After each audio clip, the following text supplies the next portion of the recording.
नमस्कार दोस्तों, सुज़लोन एनर्जी का फंडामेंटल एनालिसिस का एपिसोड 2 में आपको स्वागत है। आज हम लोग स्टडी करेंगे सुज़लोन एनर्जी का P&L यानी प्रॉफिट एंड लॉस स्टेटमेंट का बारे में। दोस्तों, वीडियो को शुरू करने से पहले अगर आप सुज़लोन एनर्जी का इन्वेस्टर है या इन्वेस्ट करना चाहते हैं तो चैनल को अभी सब्सक्राइब कर लीजिए, क्योंकि यहाँ पे आपको मिलेगा सुज़लोन एनर्जी का पूरा फंडामेंटल एनालिसिस सिंपल शब्दों में, ताकि आप क्लैरिटी के साथ इन्वेस्टमेंट डिसीजन ले सके। दोस्तों, ये वीडियो सिर्फ एजुकेशनल पर्पज के लिए है। यहाँ पे मैंने मेरा रिसर्च को आपको प्रेजेंट कर रहा हूँ। इन्वेस्ट करने से पहले आप आपका खुद का रिसर्च भी करिए। चलिए दोस्तों, शुरू करते हैं। हम लोग जाएंगे screener.in पे और सर्च करेंगे सुज़लोन एनर्जी लिमिटेड।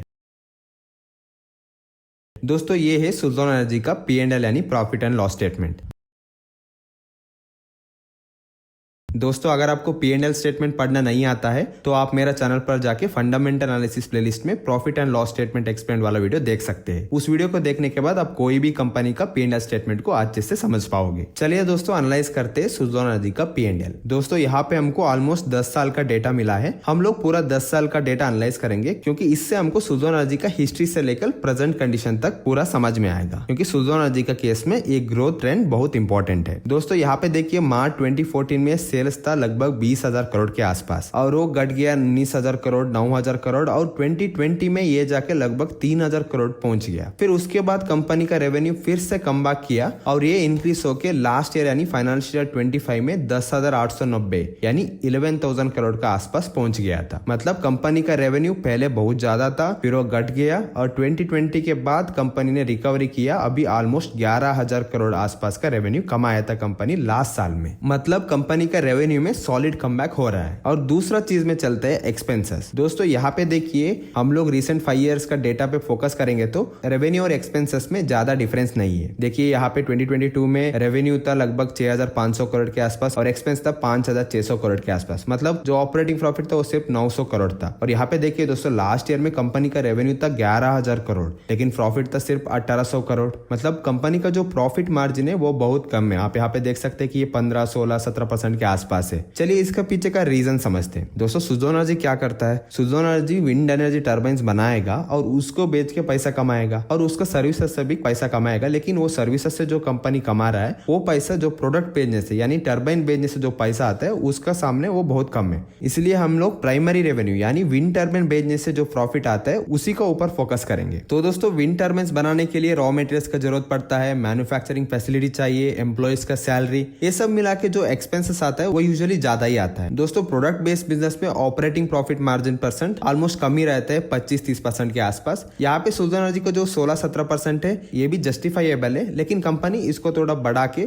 20-25% तक जा सकता है। तो इससे हमको एक चीज क्लियर हुआ कि कंपनी अपना एक्सपेंसेस कम करके ज्यादा प्रॉफिट नहीं कमा सकती, क्योंकि कंपनी का एक्सपेंसेस लिमिटेड अमाउंट तक ही कम कर सकता है। तो कंपनी को प्रॉफिट में आने के लिए मेजर चीज है अपना सेल्स यानी रेवेन्यू को बढ़ाना है। मतलब कंपनी को ज्यादा टर्बाइन्स को प्रोड्यूस करके बेचना है। और दोस्तों, नेक्स्ट चीज है अदर इनकम। दोस्तों, अदर इनकम को स्टडी करने से पहले हम लोग इंटरेस्ट के ऊपर फोकस करते हैं। दोस्तों, यहाँ पे देखिए, 2014 में कंपनी ने लगभग 2,000 करोड़ का इंटरेस्ट पे किया है, और आने वाले ईयर्स में यानी 2015 से लेकर 2020 तक वो कम होते गया, और कंपनी 2020 में इंटरेस्ट पे किया है लगभग 1,300 करोड़ के आसपास। फिर उसके बाद भी कंपनी का जो इंटरेस्ट पेमेंट वो कम होते गया, और 2024 में कंपनी ने पे किया 160 करोड़ के आसपास, और लास्ट ईयर यानी फाइनेंशियल ईयर 25 में 250 करोड़ का इंटरेस्ट पे किया है। दोस्तों, अगर हम फाइनेंशियल 2025 का कंपनी का रेवेन्यू देखेंगे वो था 11,000 करोड़ के आसपास, और उसका सामने ये जो 250 करोड़ का इंटरेस्ट है वो बहुत ही कम है। मतलब अभी Suzlon energy almost debt free हो चुकी है, और ये एक बहुत बड़ा पॉजिटिव सिग्नल है। दोस्तों, अभी हमको फोकस करना पड़ेगा अदर इनकम के ऊपर। दोस्तों देखिए, 2016 में कंपनी का अदर इनकम था 2,500 करोड़ के आसपास। ये पैसा आया है सुज़लोन एनर्जी अपना एसेट्स को सेल करने से। मतलब सुज़लोन एनर्जी अपना एसेट्स को सेल करके जो पैसा आया है उससे अपना डेट को चुकाया, और इसका वजह से जो कंपनी का जो इंटरेस्ट पे करना पड़ रहा है वो कम हो गया। मतलब देखिए, 2015 में कंपनी ने 2,000 करोड़ के आसपास का इंटरेस्ट पे किया, फिर कंपनी 2016 में अपना एसेट्स को बेच के जो पैसा आया है उससे डेट को चुकाया। इसका वजह से 2016 में कंपनी ने सिर्फ 1,300 करोड़ का इंटरेस्ट पे किया, और ये कंटिन्यू होते रहा। और फिर से कंपनी ने फाइनेंशियल 2021 में 800 करोड़ का अदर इनकम कमाया एसेट्स बेच के, और 2023 में 2,700 करोड़ का पैसा कमाया अपना असेट्स को बेच के, और इससे कंपनी अपना डेट को चुकाया और कंपनी का जो इंटरेस्ट बर्डन है वो कम होके 400 करोड़ में आ गया और लास्ट ईयर तो ये पहुंच गया था 250 करोड़। मतलब कंपनी ऑलमोस्ट डेट फ्री हो चुकी है दोस्तों। इसीलिए आप यहाँ पे देख सकते हैं कि कंपनी का प्रॉफिट बिफोर टैक्स नेगेटिव से 0 में आया और अभी फिर से कंपनी रिकवरी कर रहा है दोस्तों। यहाँ पे जो 2900 करोड़ का जो प्रॉफिट है ये एक नॉइज सिग्नल है क्योंकि ये आया है अदर इनकम का वजह से। और यहाँ पे आप लोग देख सकते हैं कि फाइनेंशियल 2024 में प्रॉफिट था लगभग 650 करोड़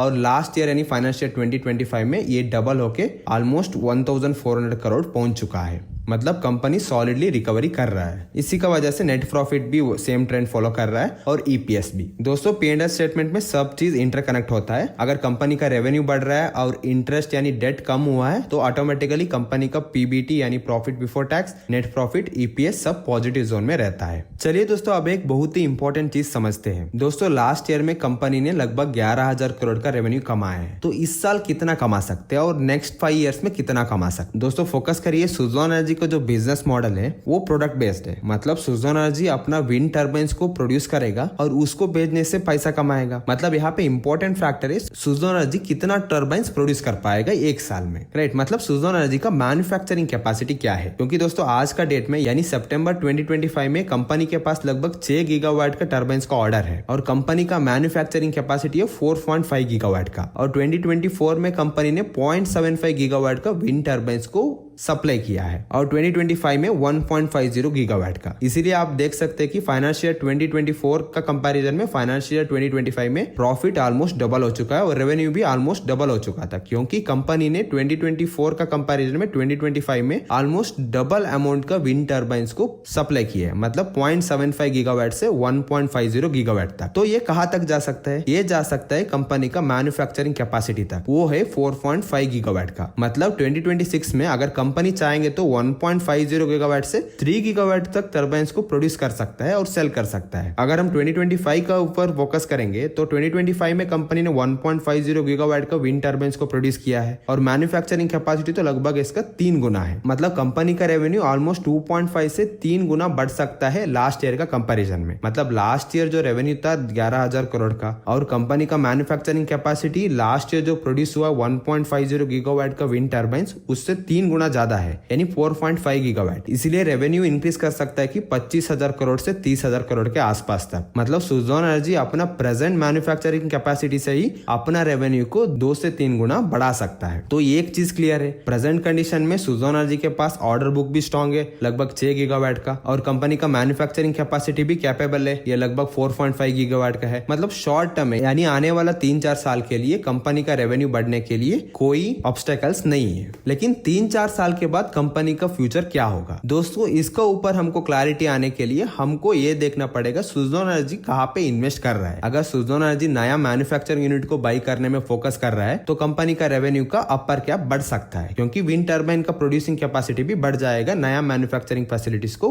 एक्वायर करने से। लेकिन वो तो 3-4 साल का बाद का कहानी है। लेकिन हमको ये क्लियर है कि आने वाला 2-3 साल के लिए कंपनी के पास ऑर्डर बुक भी स्ट्रॉन्ग है और मैन्युफैक्चरिंग कैपेसिटी भी है और कंपनी का रेवेन्यू बढ़ने का संभावना ज्यादा है। और दूसरा चीज है कि कंपनी ऑलमोस्ट डेट फ्री बन चुकी है। दोस्तों इसका मतलब ये है कि सुज़लोन एनर्जी का P&L स्टेटमेंट हमें बता रहा है कि सुज़लोन एनर्जी फाइनेंशियली और ऑपरेशनली आने वाला 2-3 साल के लिए स्ट्रॉन्ग है। तो दोस्तों आई होप अभी आपको सुज़लोन एनर्जी का P&L स्टेटमेंट अच्छे से समझ में आ गया है और आप सेम मेथड को यूज करके सुज़लोन एनर्जी का क्वार्टरली रिजल्ट को भी एनालाइज कर सकते हैं। दोनों लगभग सेम है क्योंकि क्वार्टर रिजल्ट से ही कंपनी का एनुअल यानी P&L स्टेटमेंट बनता है। दोस्तों नेक्स्ट वीडियो में हम लोग स्टडी करेंगे सुज़लोन एनर्जी का बैलेंस शीट और कैश फ्लो स्टेटमेंट के बारे में। इससे हमको पता चल जाएगा सुज़लोन एनर्जी के पास कितना डेट है, कितना एसेट्स है और कंपनी अपना पैसा को क्या कर रही है। तो दोस्तों अगर आप अभी तक हमारे चैनल को सब्सक्राइब नहीं किया तो चैनल को जरूर सब्सक्राइब कर लीजिए। मिलते हैं अगले वीडियोस में।